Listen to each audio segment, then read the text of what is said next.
Senegalese football, they've done a lot for themselves. Top ranking in Africa, they win the finals in 2019. They're in the finals now again. Tells you that they're doing something right. And if you check what Alice has been through with this team, Sadio Mane is described him as the most criticized coach in history, football history. No one gave him a chance. But look at where he is with this team. He has done it twice. But you could take anything away from this Egyptian team. Why everybody is praising Kabaski? You should also know that El Shanawi had a fantastic tournament until he got injured. Kabaski now came in. Someone is in the background doing all the work, and it's the legendary El Adri. I met him yesterday. We talked for some time.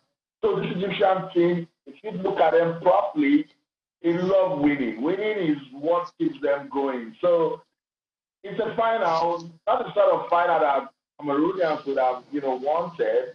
But I know they will come all out to support Senegal, not just because they were West Africa, but because of what Egypt did to them. At the end of the day, it's a final game.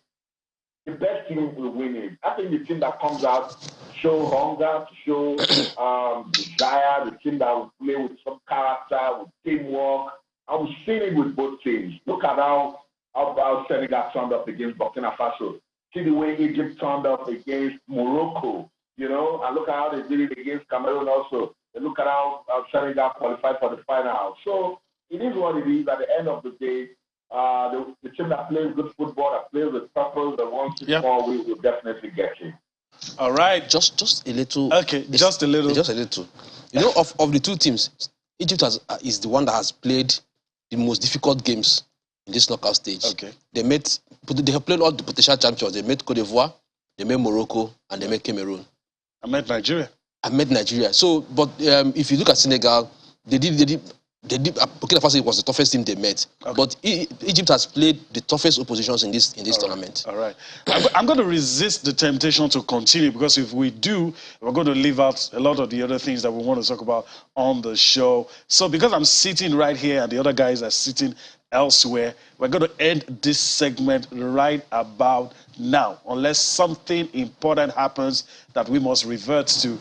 We are ending the AFCON segment. And the next time you see us, we'll be talking about who is the African champion. So let's take a breather. Let's pause. When we return, we will be talking about the Nigeria Professional Football League.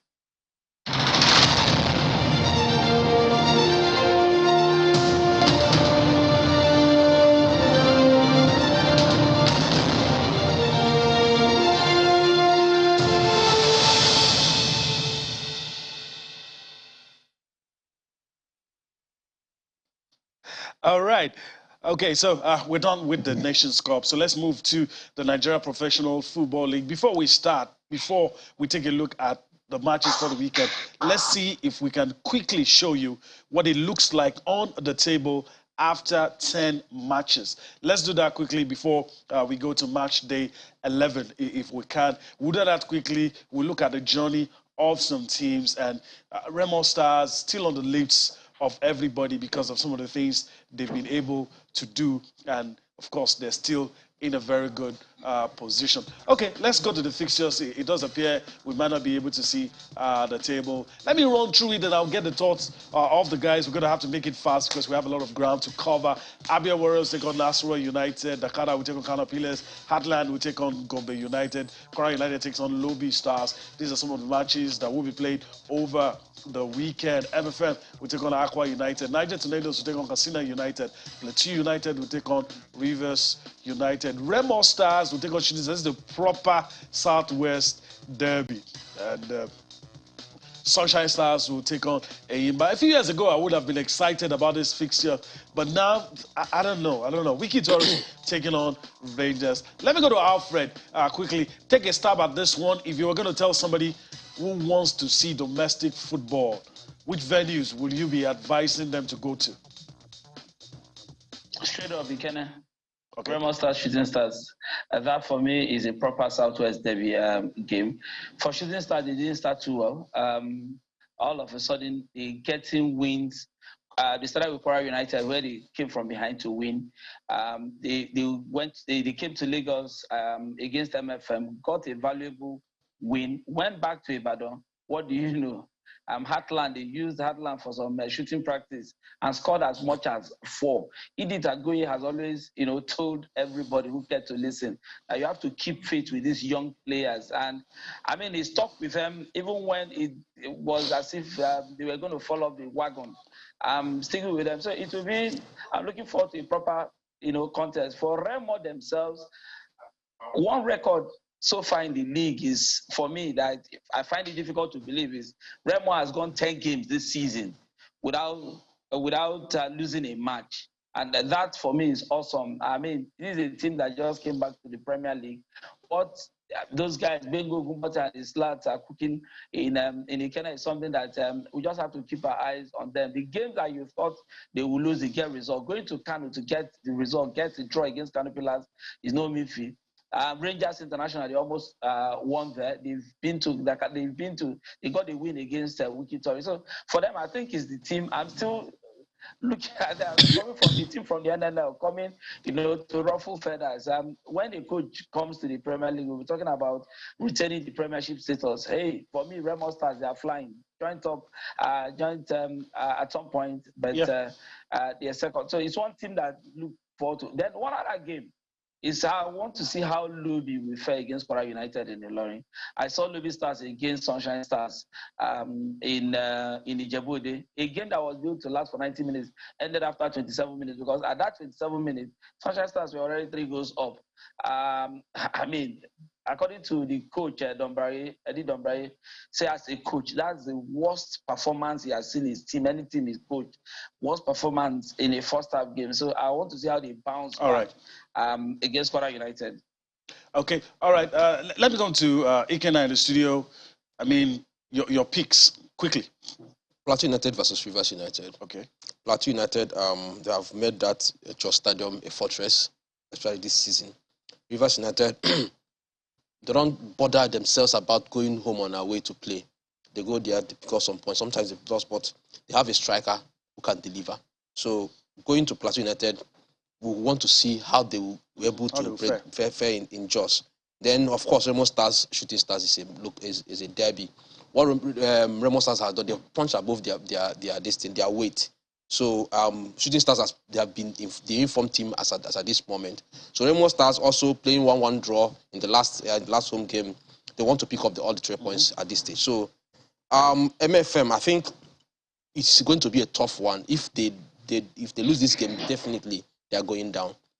I guess after match 11, the way they have been losing points at home. Okay. They have lost so many points at home. They have lost. I'm just thinking that's definitive. It might be too early, but after then match 11, it's too early. But then, remember 4 teams are going down. Yes. If you don't pick up your home points now, how many? They have 19 home games to go. How many have they lost? They have lost 3 or 4. They lost the first game. They have lost like 3 or 4 games at home. So if it's not a good sign. It's not a good sign. If they lose this one, they might struggle to stay afloat. Okay. So against Akwa United, so they should do everything possible to win this game against Akwa United. All right. Okay. So let's listen to Austin. Austin, what are your picks? If you were telling somebody to go watch football games in Nigeria, and I assume Akwa United will be part of it anyway, but I'm not putting words in your mouth.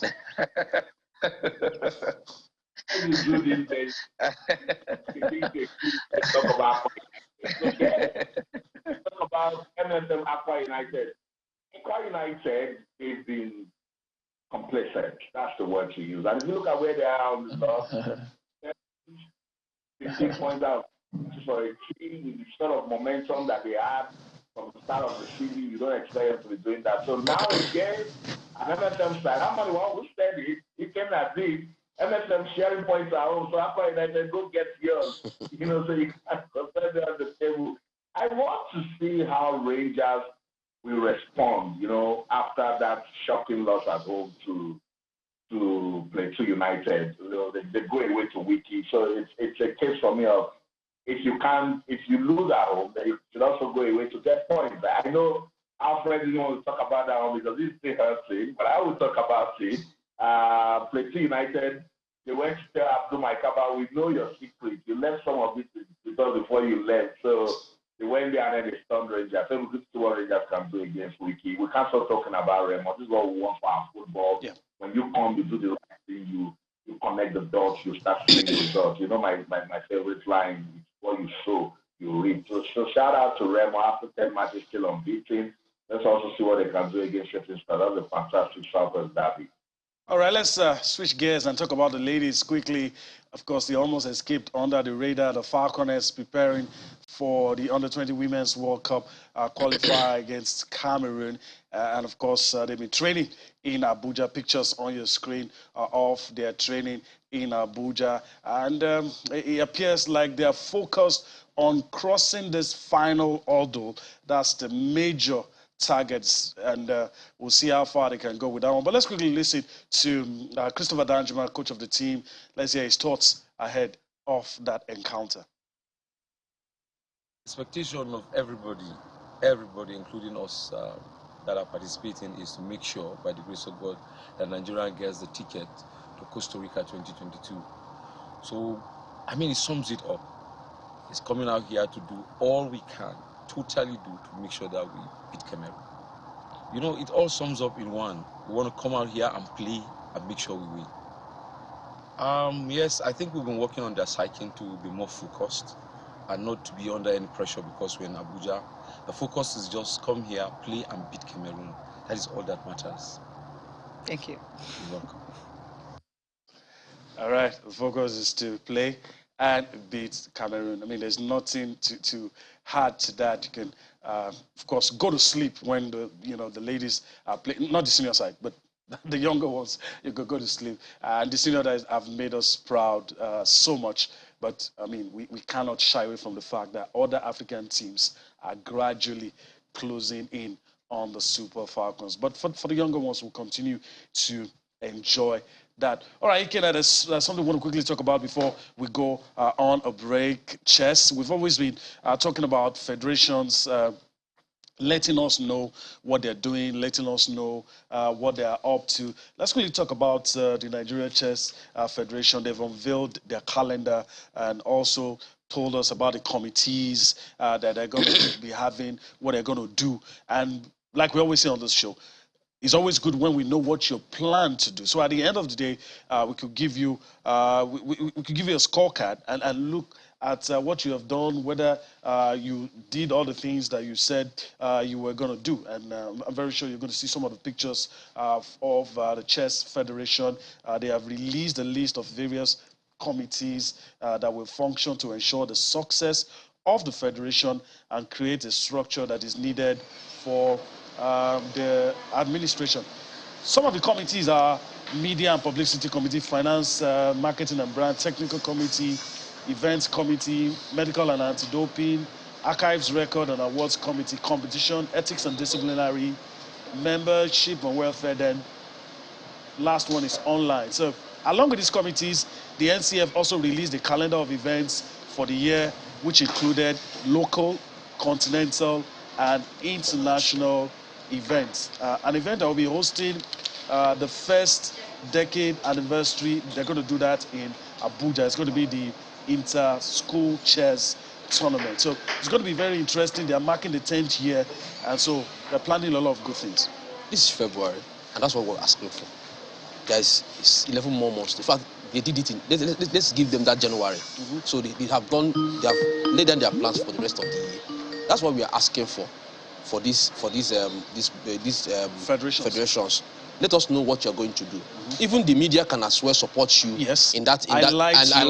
You highlight your events. We know when an event is coming up. We can also plan to cover these events and give you more publicity as you should be. You know, the federation talked about embedding chess into school curriculums. Fantastic. It's help kids grow. Yeah, it's a game that has to do with the cerebral ability of individuals. So I like what is happening. Taking them to school is like catching them young. You know, so these kids, of course, some of them are beginning to play the game of chess, but telling them maybe the other rules, how, you know, harnessing those talents that are available in some of these schools. And who knows, you can have one of those, the grandmasters in some of these schools, develop from there. So it's a fantastic thing. The best way to actually grow your sports is through the grassroots and also through schools. Yeah. If you don't get them there, if you start playing chess at the up, the whole structure might collapse. All right. So having this in schools, planning for this tournament, I like what they said. Local, continental, and international is fantastic. At least that shows the different steps they are going to take and how they are going to arrive at that particular end. So they should be applauded. All right. But one thing is, we should ensure that what we have on paper is properly followed through. All right.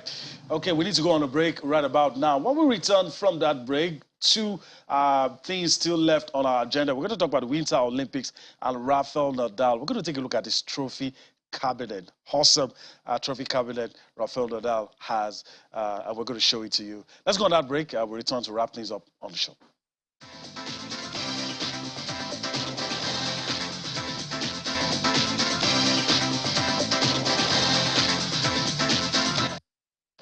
All right, welcome back. We're on the home stretch. Let's quickly go to Mallorca now and see, yes, this man, the trophy cabinet, pictures released by his foundation, and he has placed that 21st Grand Slam title.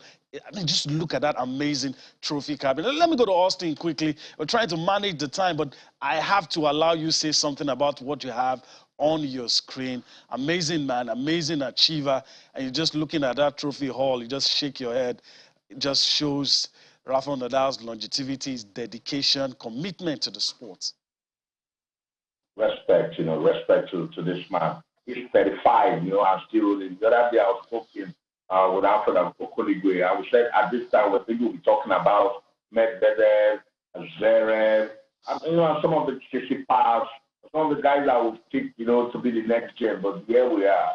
I'm sure people who've been in tennis for about 10 years now, all they probably know is Rafael Nadal. Just at the time when we were thinking that he's getting tired with Roger Federer, they share the Grand Slams, and when you take a look at what he has done with his style of play, with the power, energy he puts into his play, I mean, you would expect this guy to give us the sort of tennis that he's giving us. Yeah. This is nothing but respect. Respect to Rafael Nadal. 2 days ago, he tweeted telling us that he wants to bring everyone closer to his game. It means he's not tired. He probably wants to go all the way. I mean, if you can make it up to 21, you can make it up to 30.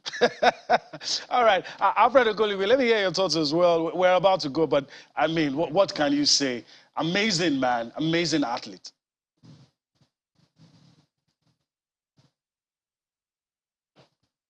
Okay, it does appear we can. Okay, all right. An exceptional athlete he is. Yes, an exceptional athlete. I'm talking about Rafael Nadal. Like Austin said, we were talking about the second-rate players, coming forward. But he just showed the way and manner he won that final just tells you the level of competition this man still has. He's 35, winning his 21st Grand Slam. And like Austin said, he's not looking like a man who is willing to drop the racket maybe in the next season. There are 3 more Grand Slams to be played this year. And with the form that he has hit, I won't be shocked. I won't be shocked if he maybe adds 1 or 2 more this season to his collection. I mean, this is somebody that we thought with the way he plays, the way he's chasing down balls, and the knees giving way, he would have stopped playing by now. But the young man, or is it the old man in tennis now? He's just reinventing himself. And all right, kudos to him. The guy is an exceptional athlete. All right, truly is an exceptional athlete. Our parting shot on the show today is the opening ceremony of the 2022 Winter Olympics in Beijing. The Chinese people put up a spectacular, colorful event for the opening ceremony of the 2022 Winter Olympics. Fireworks everywhere, amazing pictures. Ikena, as we go, your thoughts on the Winter Olympics? Well, we have what's it called? We have a representative in the cross-country skiing. So Nigeria is represented. We'll see it, and at least let's see what's going to happen, and we enjoy it from there. All right, we'll enjoy it from there. Pictures right there on your screen. But we have to wrap things up on the show tonight. I want to thank all the guys. I may not have time to, but everybody, I want to say thank you for being on the show tonight. We'll do this again next week. I'm Yemi Adebayo. Bye-bye now.